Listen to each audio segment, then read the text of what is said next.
G'day and welcome. We're the Inforunners, and we're coming to you today with another episode of Fix My Fleet. Today we're joined by, I'm Algared, and I'm joined by Execute, Hey guys. and we have our special guest, Captain Augustus. Captain, how are you going? Hey man. Do you want to tell us a little bit about yourself and what orgs you're associated with, etc.? I've been I've been part of the community since 2014.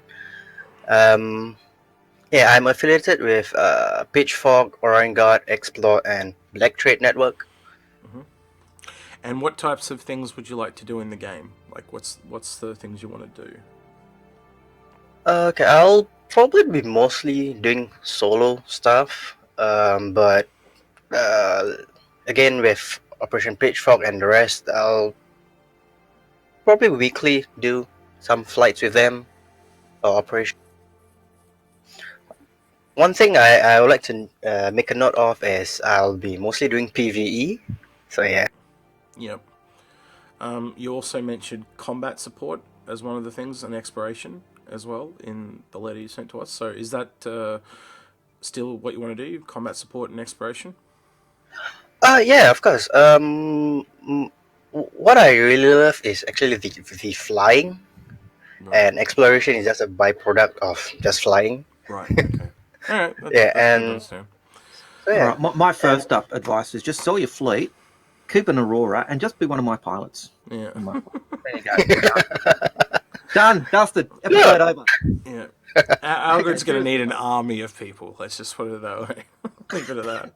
Spray my coffee. Algared's pilot trainer. I think this simulator is what we're going to end up calling this game. But anyway. Crazy Al's shipyard. Yeah, so there's a Google Doc we have again this week that you were kind enough to make for us, Captain Augustus, and we'll share that in the description for people to follow along if they wish as well. I'm not going to bring it up this week. I didn't set myself up to do so. Actually, I wonder if I can on the fly. Yes, I can on the fly. Very unprofessional of me, as per usual. Here we go. Woo! So there it is there. I know it's probably too small. We had a lot of complaints last week that people couldn't read it. I can technically zoom in if this works. Let's me try. Nope, it's not going to work. So I can't zoom in, so I don't think we'll bother switching to that. That's okay. We'll put a link in the channel, and you'll be able to go there and have a look. Along. Yeah, so long story short, if you look at what he's got there in the list, you can see that he's got an UEE exploration pack that's currently... he's got them set to what he wants to turn them into, but they're actually, at the moment, that pack is untouched. And hence the upgrades off to the side, as you can see there. The Anvil Hawk separately, an Avenger Stalker that he eventually wants to melt. A list of his buybacks, a list of the things he wants to do, etc., etc. Algared, do you kind of want to go through and maybe talk about what the first ship that we're kind of recommending for him? Because really, at the end of the day, you're looking at turning a Terrapin... into something. Yeah, a dragonfly into something and a hawk into something. That's literally what this episode kind of breaks down to in a nutshell. The Carrack is a really good option for exploration. We're just not going to stuff with that. There's no point. And I think we can kind of, just to speed this up a little bit, the Terrapin's much the same. It's a solo combat support ship that he can fly with the others, and he can fly it on his own as well. So we're probably going to recommend that you don't touch that either. So the two we're really going to be talking about is the Dragonfly and the Hawk. And I'll let you start off, Algared. Well, I'll start with looking at the option to go to the Prowler, and I'm going to say, look, I don't think it's a good option. Not for what you've said in terms of mostly doing PvE, mostly doing the things that'll support Operation Pitchfork, which is again more or less going to be PvE or PvP's co-op versus E. I can see why he wants it though. Like as you just mentioned there in the intro, he wants that flying. He wants to be able to fly people in combat and get them out. But I like the ship. I like the look of the ship. I like the feel of the ship. But in terms of bang for buck, you can get other ships that do it. Yep. In terms of weapons, it's not a gunship. Yep. In terms of so many other things, it really falls apart. But it does have some nice features. It has the Tavaran shields. It has stealth. So there's two special shields there, isn't there? There's the phalanx and the phalanx shield. Sorry. Shields. and the air shields as well. So Yeah, so the air shields that mean your troops can get out without. and we talked about this a little bit last week with Groth, because Groth was really he was really into that ship, and he's one of the very few people that's convinced me that he will definitely use it. Do you? Go ahead. But yeah, I can't see a value in that ship for someone who is mainly going to be PvE solo and only wants to be able to do stuff with groups occasionally. Yeah, once a week. It's not very often. And I at the end of the day, this is the key thing here. You can earn that ship in game. That's a goal. So let's get a ship that you can use, that you will use more frequently, or get a ship that you can use to make money to earn that ship. That's where I'd be going. The thing that gets me with that is the fact that as nice as the Prowler is in terms of look, it is a very costly ship. Yep. And you can get other ships that are cheaper that do the same thing. And yep. And I think that's kind of where our recommendation is going to go, isn't it? Because if you take the alien tax off, it's like $100 off. It drops to like $325, and then I still think at that price there's cheaper options that do almost the same thing. Well, not quite as well in that very specific niche role of combat's silent running dropship, but one of the other dropships might be a better option. And, that's what we're going to go with, I think. The one that I was thinking of was a Warden. Yep. And why are we recommending that, Algared? And the reason I really think the Warden is the fact that you can go. It can be a Warden hoplite, which means it can carry 6 troops. Okay, it's not 12 or 13, but it's 6. It can still be a single man ship. You can use just before you go ahead. We're going to clarify. We're expecting that the hoplite will drop in line with the other Warden variants, Vanguard variants, and that you'll be able to use it as an interchangeable pod. That is what we're expecting from what we've seen on Inside Star Citizen. So please continue, Algared. Sorry for the interruption. Yeah, with the redesign, they've tried to bring all the Wardens into line, make the doors all the same size, because that was one of the complaints with the hoplite when they did it. But it gives you that versatility in terms of options for the ship. It gives you a long-range fighter, so you can do things with a group of people if you're wanting to do fighting. You can do the combat support with either e-warfare or ground trooping, ground drop, or with the hoplite, or using heavy fire with a torpedo ship.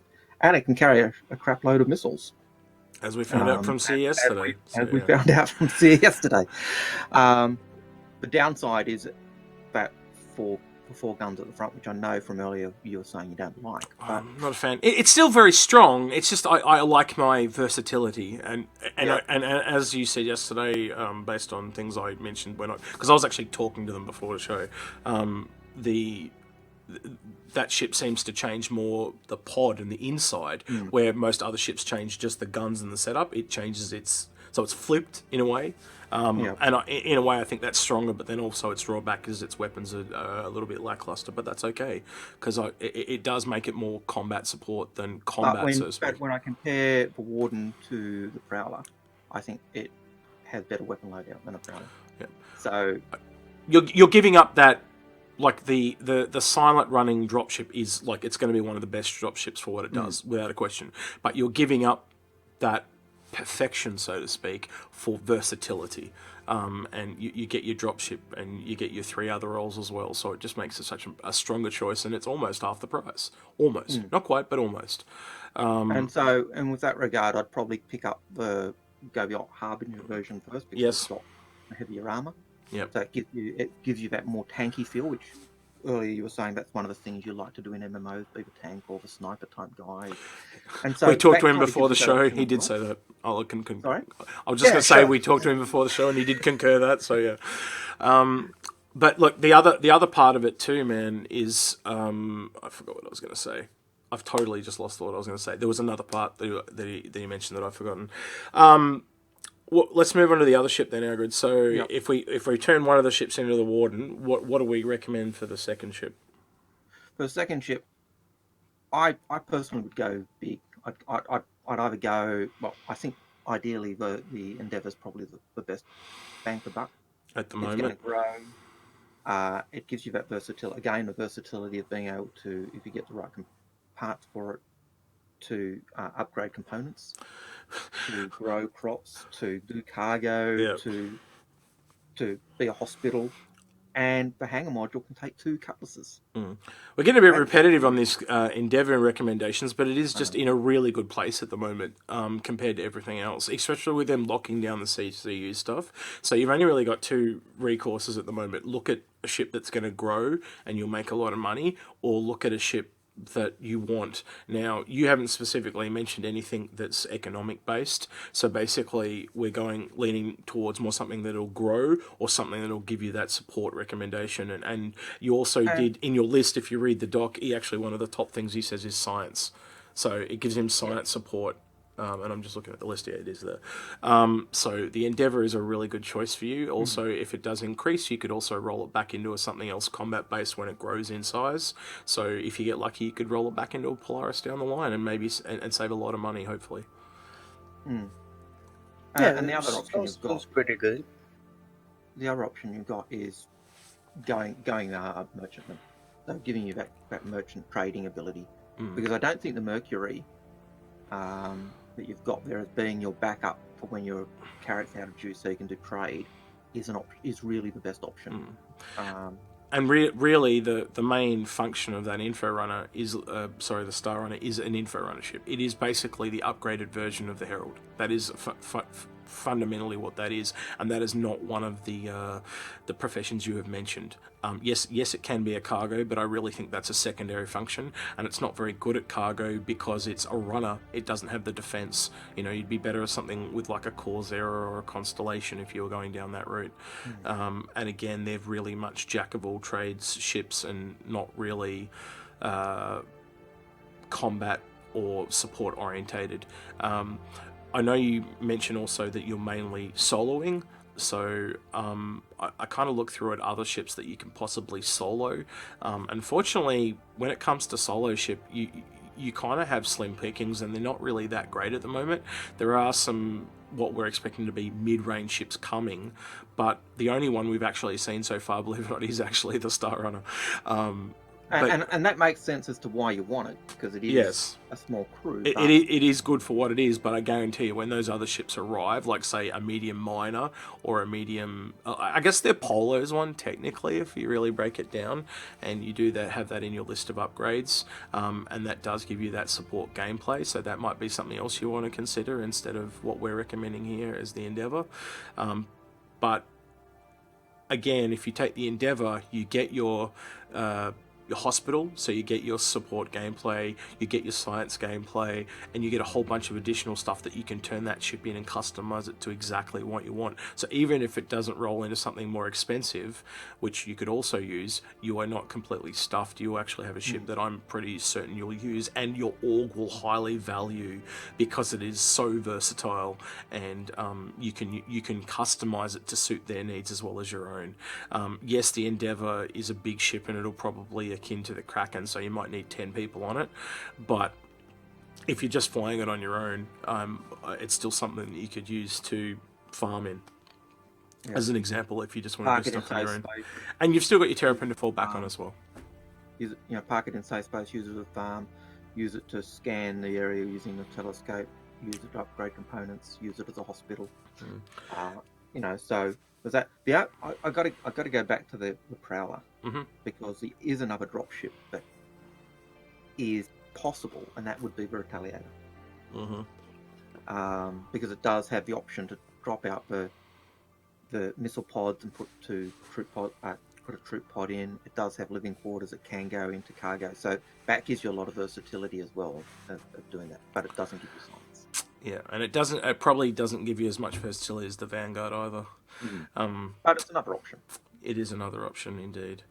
So I guess you haven't done a lot of talking there, Captain Augustus. It's like you're dead.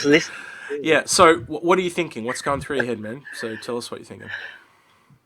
I pretty much agree with both of you that it's much more worthwhile to upgrade to something that's not niche and like you said, bang for my buck. Yep. So I'll probably think about the Tele and the Warden. What's your The thoughts on the Endeavour? Because a lot of people question the Endeavour, especially people that are Prowl owners. I've just found in the past they're like, "You want me to get rid of a Prowler and get an Endeavour?" Ah! Like they're just like they can't conceive. So yeah. no, I'll probably still keep the Prowler, Mm-hmm. but because I still have like shit tons of credits, Yep. I'm just gonna get a base Endeavor. Yep.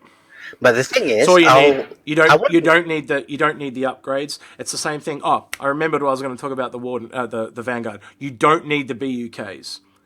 Something I noticed from the episode yesterday, and I talked to Sia after the episode, he didn't realise that you can buy the BUK type things in game. So he's currently got 2 Wardens, and he was talking about buying a third. And I'm like, you only need 1. Why would you buy a third? So he didn't realise that was all going to be purchasable in game either. So yeah, that's the advantage of that Warden. You buy 1 ship, and it can turn into 4. Currently it's 3, but we firmly believe that Hoplite is going to become a 4th. And if that's the case, it's going to be a very popular ship. It just has to, and I think that's why the guns are a little bit lower to bring it kind of back in line with the others, and because it is super versatile.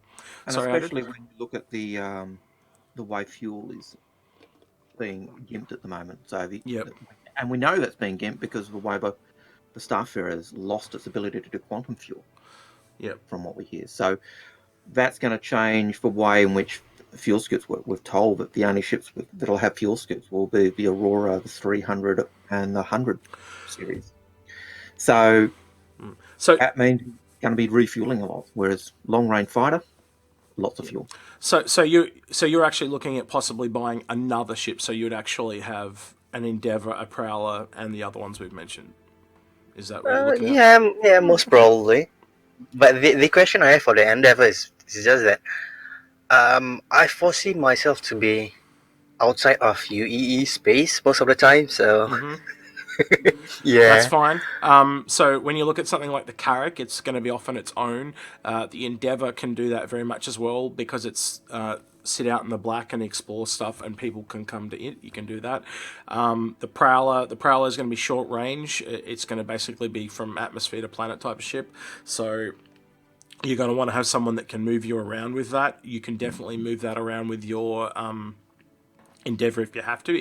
If it'll end up fitting in that crew area, and it just may. I haven't actually done the math on that, so I'll have to go look at that. But I'm assuming it's a polo-ish size, so it probably could. And then, the Warden, the Warden's long range. So, if you're in trouble, you're going to be able to get out of there. So I think the only one that's really kind of questionable is the Prowler and the Endeavour, because obviously the Endeavour is going to need a bit of cover when it's moving. But the advantage of the Endeavour, if you're out in the black, you can actually, because it's got the cab, you can actually pull it to a new location, and it effectively works as a mobile base for you.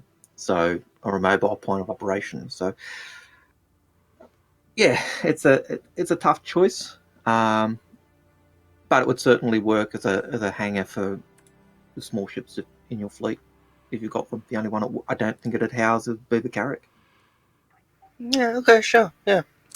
Sounds good to me. All right. So have we helped you out to your satisfaction today? I hope. Yeah. You guys did help me. Cool. Quite a lot, actually.